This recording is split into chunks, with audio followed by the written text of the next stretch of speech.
నమస్తే అండి. ఎస్ఐకే అప్డేట్స్ వారి స్వాగతం అండి. ఇది విశాఖపట్నంలో ఉన్న పెందుర్తి వెంకటాద్రి కొండ అండి. ఈ కొండ గురించి కొన్ని వివరాలు చెప్తామండి. కొండ మీద ఎన్నో దేవాలయాలు ఉన్నాయి.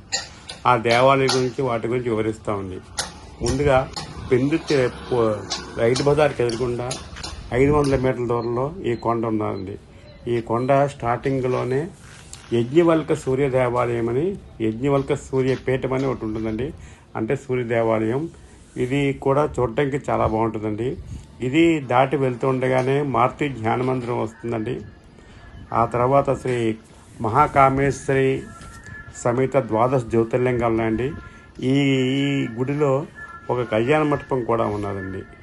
ఇది చాలా ఫేమస్ అండి. మహాకామేశ్వర ఆలయం ముసిరివాడని కొడితే గూగుల్లో కూడా వస్తుంది. ఇది దాటి వెళ్ళంగానే అలా ఘాట్ రోడ్లోకి వెళ్తూ ఉండగానే వినాయకుడు, క్షేత్రపాలకుడు వినాయకుడు గుడి కనపడుతుందండి. మహాకామేశ్వరి జ్యోతిర్లింగం అండి.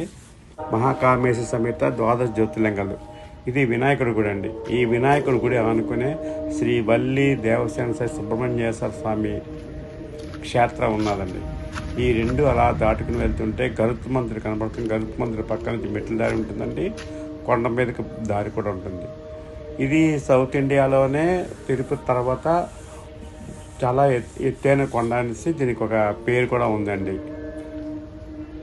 ఇది ఈ దాటుకుని వెళ్ళంగానే మనకి వెంకటేశ్వర స్వామి, పెందుర్తి వెంకటాద్రి వెంకటేశ్వర స్వామి వెంకటేశ్వర స్వామి గుడి కనపడుతుందండి.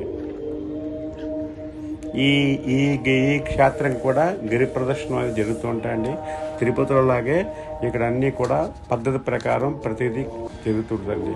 ఈ వెంకటేశ్వర స్వామి గుడి ఇటువంటి ఎత్తైన ప్రదేశము. ఈ పెందుర్తి, సుజాత నగర్ ఇవన్నీ విశాఖపట్నం సగం మించి కొండెక్కితే కనపడుతుంటుందండి. ఈ ఇందులో ఉన్న క్షేత్రాల గురించి పూర్తిగా వివరంగా నేను ప్రతి వీడియోలోని ఆ వివరాలు ఏంటి అని చెప్తామండి. ఇవి చూడడానికి చాలా బాగుంటుందండి. ఎత్తైన కొండ పరిసరాలు చాలా బాగుంటుంది. ఘాట్ రోడ్డు అంతా అందంగా ఉంటుందండి. ప్రకృతి అంతా అందంగా ఉంటుంది. ఓకే, థ్యాంక్ యూ అండి. ఈ వీడియో నచ్చితే లైక్ చేయండి, షేర్ చేయండి, సబ్స్క్రైబ్ చేసుకోండి. Thank you for watching.